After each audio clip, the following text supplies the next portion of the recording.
네, 글로벌 증시 돌아보면서 투자 시그널도 올려보겠습니다. KR리서치의 김대준 대표님과 함께합니다. 어서 오십시오. 네, 안녕하십니까. 네, 반갑습니다.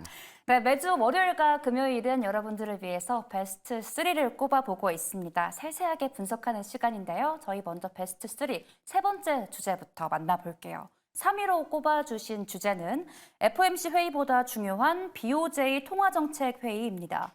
최근 엔화 가치 반등으로 엔캐리 트레이드 청산에 대한 움직임이 나타나고 있습니다. FOMC보다 BOJ를 더 중요시 보시는 이유가 여기서 찾을 수 있을 것 같은데 자세히 짚어주시겠어요? 네, 제가 세 번째로 꼽아 드렸지만 네. 첫 번째로 중요한 난이도를 가지고 있습니다. 우리가 지금 BOJ, 그러니까 이번 주 30일과 31일에 그 일본 중앙은행에서 통화정책 회의를 합니다. 금리를 어떻게 변화할지에 대한 정책 회의를 하거든요. 왜 오늘 이번 주 BOJ 회의가 중요하냐면 우리가 네. 이제 엔캐리 트레이딩 많이 들어보셨지 않습니까? 네. 규모가 대략적으로 어느 정도 수준인지를 제가 현실감 있게 설명을 드리면 네. 지금 엔캐리 트레이딩에 집중된 자산이 20조 달러입니다. 20달러면 한 몇 경 되는? 뭐 한 2경이 좀 넘겠죠. 네. 그런데 이제 이렇게 오면 현실감이 없기 때문에 네. 미국에서 발행한 채권의 규모가 어느 정도 될까요?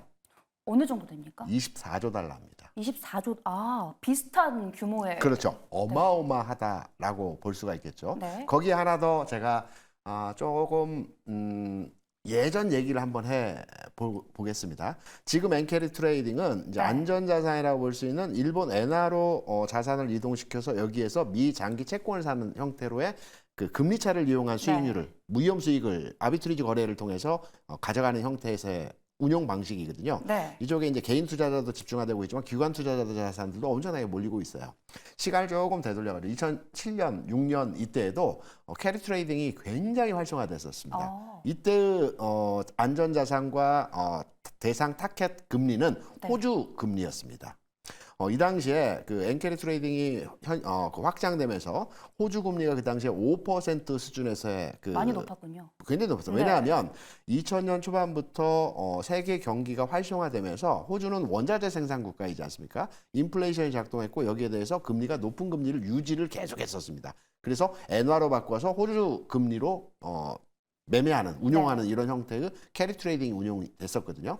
그런데 2007년 이후에 우리가 큰 금융시장의 변화가 있었던 것이 2008년 금융위기였죠.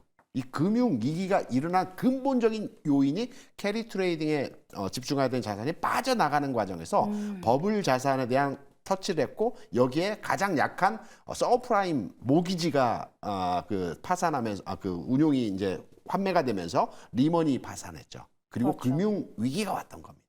그래서 지금 현재 엔캐리 트레이딩과 관련된 자산이 20조 달러 규모이고요. 네. 이 부분에 대한 내용이 이번 주 BOJ에서 어떠한 방향으로 가져갈지가 금융시장에 대한 전체적인 방향성을 만들어 갈 수 있는 내용이기 때문에 네. 제가 세 번째 내용으로 이 내용을 말씀드리고 있지만 첫 번째로 중요한 내용이라고 볼 수가 있겠고요.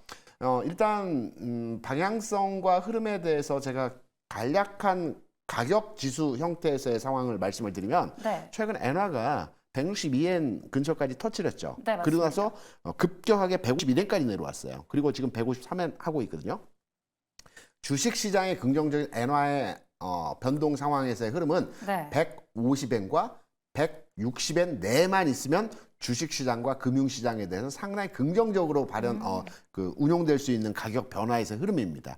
이 엔화가 150엔 이하로 급격하게 내려간다든가 또는 160엔 이상으로 급격하게 상승한다라고 한다면 시장에서의 변동성이 확대되는 상황에서의 흐름들이 나타날 것입니다. 이번 그 BOJ 금융통화정책 회의에서 두 가지 그 결정 가능성을 가지고 있습니다. 첫 번째는 금리를 인상할 여지가 있고요. 근데 시장에서는 뭐 금리 인상 여지는 굉장히 확률적으로 작다라고 많이 평가를 하고 있어요. 금리를 인상하게 되더라도 엔화의 가치는 엔고로 전환이 될 겁니다. 그리고 BOJ에서 얘기하고 있는 국채 매입에 대해서 뭐 크게 줄이겠다라는 뉘앙스의 얘기들이 계속 나왔었죠. 이 규모가 중요합니다. 규모를 좀 우리가 생각했던 것보다 작게 매입 규모를 줄이게 되면 엔화의 움직임이 안정적일 겁니다. 하지만 이 확대하는, 그러니까 매입 규모를 그동안에 6조 엔 정도의 매입을 했는데 뭐 지금부터는 뭐 2조 엔이나 또는 1조 엔이나 규모를 반절 이상으로 줄이게 되면 다시 엔고로 가면서 시장에 충격파를 줄 것으로 판단되는데요. 전체적인 시장의 흐름에 대한 내용들을 현재 시장에서 얘기들을 분석을 해보게 되면 네. 시장의 영향도는 그렇게 크지 않을 것이다 라는 측면에서의 우호적 시장을 판단하는 내용에서의 분위기가 많이 파악되고 있기 때문에 네. 우리가 주목해서 BOJ에 대한 내용들을 판단해야겠지만 그렇게 우려만을 할 만한 내용에서의 상황은 아닐 수 있다라고 이해를 하시면 될 것 같습니다. 다만 아주 중요한 내용입니다. 어떤 부분에서 그렇게 엔화의 네. 움직임이 금융시장의 방향성을 가름하는 내용으로 판단이 되는 대목이기 때문에 아주 중요한 내용이기 때문에 이번 화요일과 수요일이죠. 네. 발표되는 일본 그 중앙은행의 BOJ, 네. 네, 그 발표 내용을 우리가 주목해서 이 내용을 판단해야 될 것으로 얘기되고 있습니다. 네, 3위 이렇게 만나봤고요. 좀 어려웠죠. 조금 어려운데 열심히 이해해보려고 노력을 하고 있습니다. 간단하게 이제 정리해드릴게요. 네. 지금 엔화가 최근래에서 정한 150엔에서 160엔 사이에서 움직이고 있어요. 네. 이 사이에서만 있으면 주시장 좋습니다. 지금도 좋은 거네요, 그러면. 앞으로 더 좋아질 네. 겁니다. 근데 이 가격을 벗어나게 되면 제가 이 자리에 재빠르게 나와서 시장이 위험 신호이기 때문에 주식을 팔아야 된다. 또는 뭐 주식을 사도 된다. 네. 이 메시지를 이 시간에 다음 주 이 시간에 말씀을 드리도록 하겠습니다. 네, 알겠습니다. 일본은행이 어떤 움직임을 보일지 계속해 주시하시기 바라고요. 저희 이어서 베스트 2입니다. 2위 주제를 만나볼게요. 2위 주제는 파월 의장 입에 모두가 관심 집중입니다. 월스트리트 저널도 그렇고 9월 금리 인하에 대해 이야기를 하고 있는데 최근 대선에 가려져서 이 이슈가 잘 보이진 않았던 것 같습니다. FOMC 이후에 또 파월의 입이 열리겠죠? 네. 중요한 몇 가지 그 지난 금요일에 발표됐던 내용들에서 우리가 긍정적인 요인들에 대해서 파악할 수 있는 내용이 있었습니다. 네. PCE 발표됐죠. 됐죠. 어느 수준이었습니까? 좋지 않았습니까? 2.5. 2.5%. 2.5인데 네. 미국에서 이제 그 몇 가지 이제 그 우리가 주식시장에 대한 긍정과 부정에 대한 흐름을 발표하는 지표 중에서 수치적인 내용을 이해하고 암기하고 계셔야 될 부분이 있어요. 네. 물가 지수가 2.5% 하회할 때는 주식시장이 굉장히 긍정적으로 진행이 됩니다. 네. 반대로 물가 지수가 2.5% 이상의 수치로에 상회할 때는 네. 주식시장보다는 채권시장이 우호적으로 진행되는 형태에서의 모습들이 나타납니다. 네. 이유는 뭐냐면 미국의 경우에는 직접 투자보다는 간접 투자 비중이 굉장히 높죠. 네.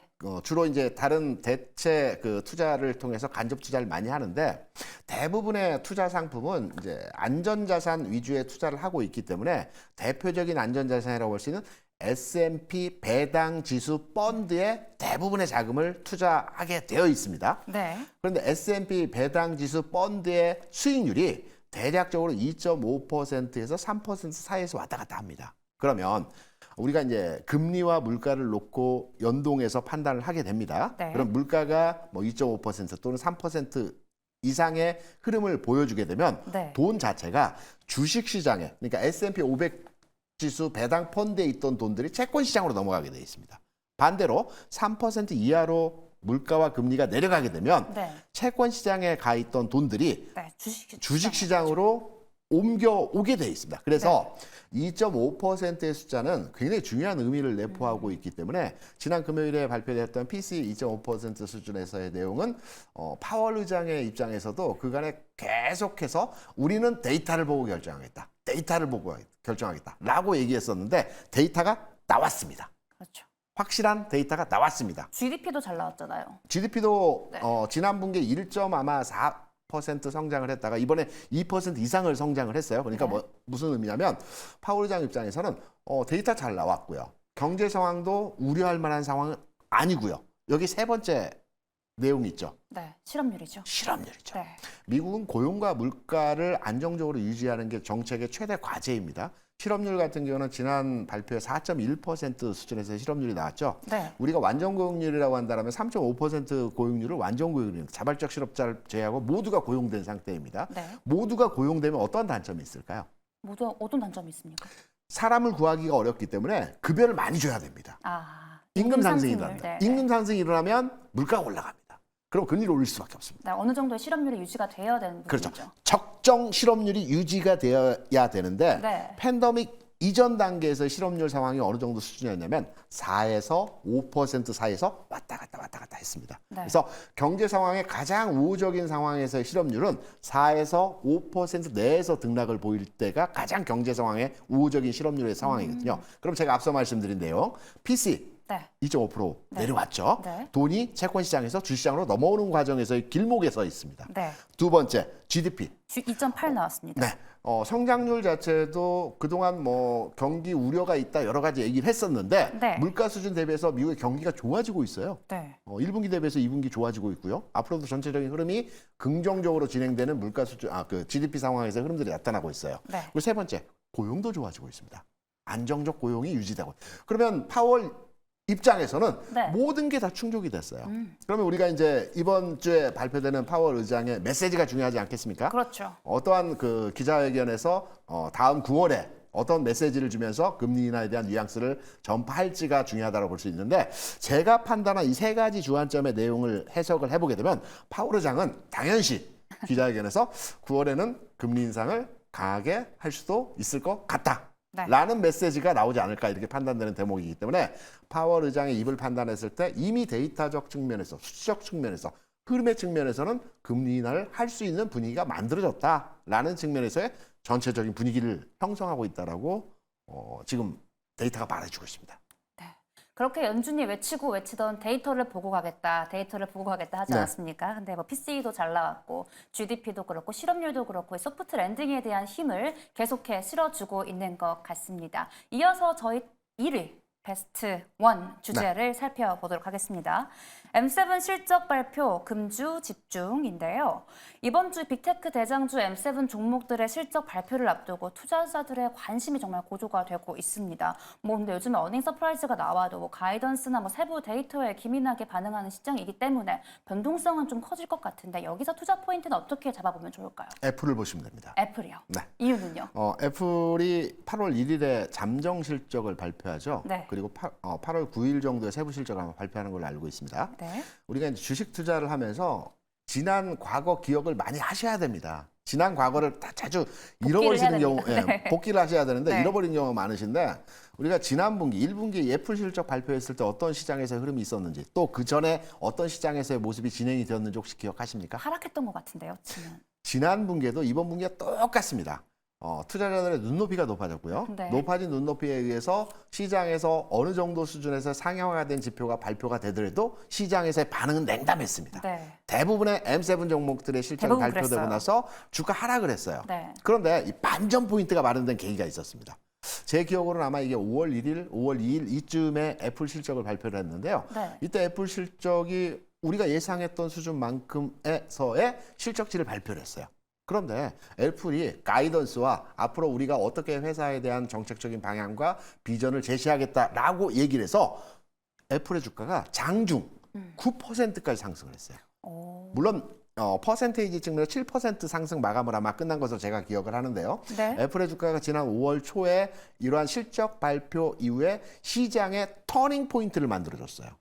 그간의 모든 M7 종목들의 실적 발표가 있음으로 해서 주가가 전반의 흐름에서 조정을 받았지만 네. 대장, 왕의 실적 발표를 통해서 시장의 터닝 포인트와 전환점을 만들었다는 측면에서 우리가 이제 실적 발표에 대한 이번 주 관심도를 가지고 지켜볼 내용들은 많은 기업들이 이번 주에 발표합니다. 네. 대부분의 빅테크 종목들이 이번 주에 다 발표를 하는데 8월 1일에 발표하는 애플의 실적과 애플이 실적 발표 이후에 가이던스와 시장 전망에 대해서 어떤 뉘앙스의 메시지를 발표하는지 지난 분기와 마찬가지로 이번에도 시장 긍정적인 요인으로 발현할 수 있는 내용에서의 흐름들이 만들어질지 애플의 실적 발표와 실적 발표 이후의 내용들을 한번 지켜보자.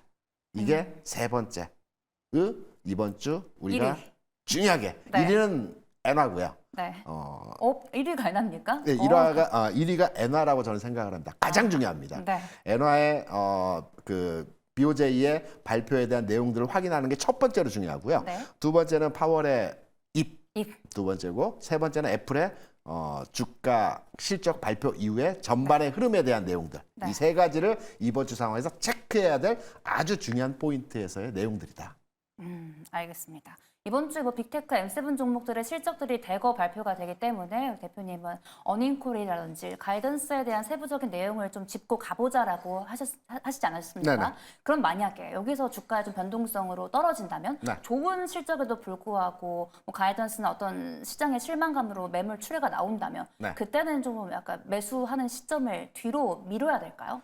지금 자리에서 지금은 그 미국 시장에서의 박스 하단부에 위치해 있는 상황에서의 가격이거든요. 지금 자리에서 네. 추가 하락이 나오면서 최근 박스를 하회하게 되면 조금 보수적으로 시장을 접근하는 형태로의 진행을 하셔야 될 것 같습니다. 하지만 제가 이제 이번 주 시장 전망을 말씀을 드리겠지만 네. 이번 주 시장에서의 미국 상황을 보게 되면 박스 하단부에서의 내용에 위치해 있는 상황입니다. 왜냐하면 우리 앵커 우리가 이제 보통 주식 투자를 할 때 교범을 읽고 원론서를 읽다 보면 피보나치 수열이라는 걸 많이 접하게 되죠. 네. 0.618, 0.382.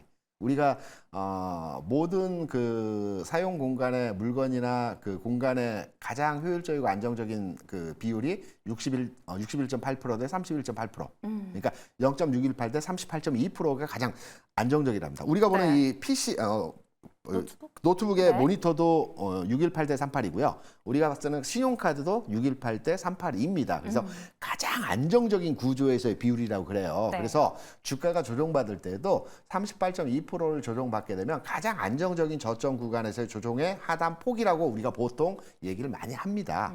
그래서 미국 시장에서의 왜 지금 지수 구간에서의 흐름이 저점 부위냐라고 말씀을 드리게 되냐면 네. 최근 미국 시장이 단기 저점, 그러니까 지난 4월에서의 바닥점에서 출발을 해서 대략 한 3,300포인트가 올라왔어요. 네. 이 3,300포인트의 조정에 대한 최근의 폭을 38.2%, 대략 한 40%로 가정을 해서 판단해 네. 보게 되면 1,200에 1,300포인트 수준에서의 가격이 나옵니다. 네. 그러면 17,300. 17,200. 포인트. 요 지금 지수 구간이 38.2% 조정받는 구간에서의 지수 위치 구간이거든요. 네. 그러면 상승에 대한 38.2%의 조정을 지금 지수 구간에서 충분히 받아준 바닥점이라고 볼 수 있습니다. 그럼 반등을 줘야 되는 구간입니다. 네. 좀 전에 우리 앵커가 말씀하셨던 대로 실적이 최악의 상황으로 나와서 시장 평가가 안 좋아서 여기에서 추가로 하락하면 어떻게 하겠느냐라고 네. 말씀을 하셨는데 하단부에 판단되는 지수의 저점 구간에 들어왔는데 지수가 여기서 추가로 하락을 한다. 그럼 추세를 깨는 겁니다. 그때는 좀 보수적으로 시장을 접근해야 되는 겁니다. 하지만 지금의 지수 구간은 우리가 판단하는 38.2% 하락 부분의 하단부에 위치해 있기 때문에 네. 지금의 지수 구간 대비해서 반등 줄 수 있는 여지에서의 상황이 도래했다라고 보고 있거든요. 네. 그럼 반등 줄 때 어느 정도까지 반등을 주겠느냐? 이 문제가 중요하겠죠. 그렇죠. 통상 하락의 폭의 50%를 반등 주는 것이 일반적인 시장에서의 지수 급락 뒤에 급반등 나오는 구간에서의 흐름입니다. 제가 앞서 하락이 1200포인트 나왔다고 말씀을 드렸죠. 네. 그럼 600포인트가 반등을 줘야 됩니다. 최근 지수의 저점은 17,300이었습니다. 그러면 600포인트 반등을 주면 18,000포인트가 되겠죠.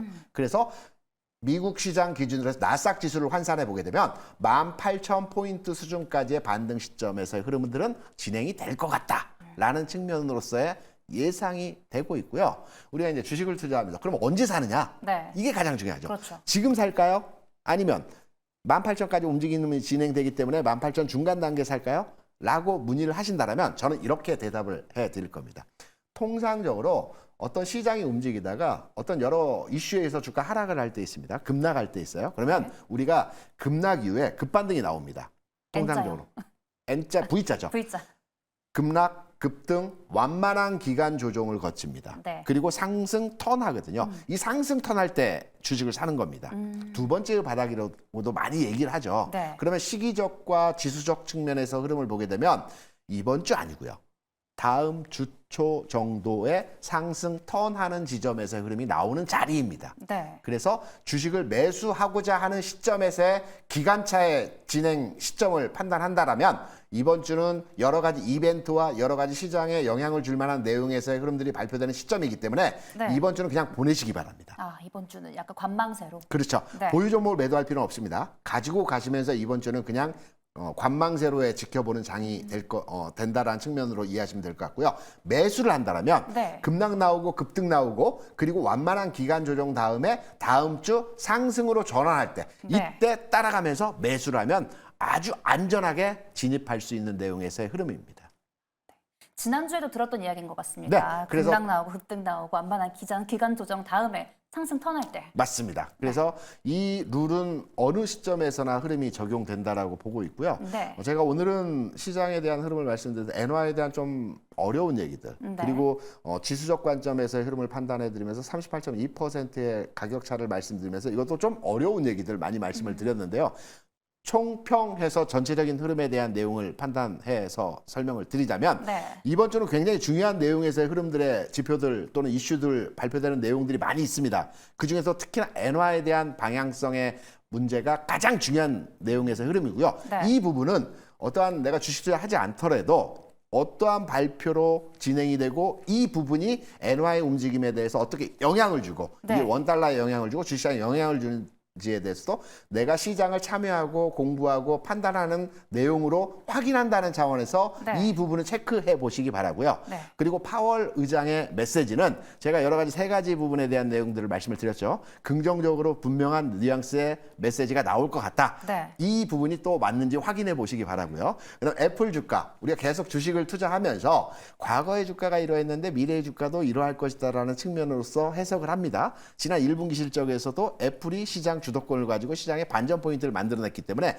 이번에 8월 1일에 발표되는 애플의 주가 상황에 대한 흐름도 과연 1분기와 비슷한 형태로의 모습이 나타날지 이런 형태 세 가지로 시장을 모니터링 하시면 될 것 같고요. 네. 그다음 반등 포인트와 그 이외의 매수 시점은 앞서 말씀드린 대로 급락, 급등, 완만한 기간 조정 다음에 상승 턴 다음 주 정도 선에서의 매수 시점 포착으로 시장을 대응하시면 될 것 같습니다. 우선 세 가지 키포인트를 이야기를 해주시지 않으셨습니까? 네. 여기서 대선 리스크나 대선 트레이딩에 대한 이야기는 혹시 들어볼 수 있을까요?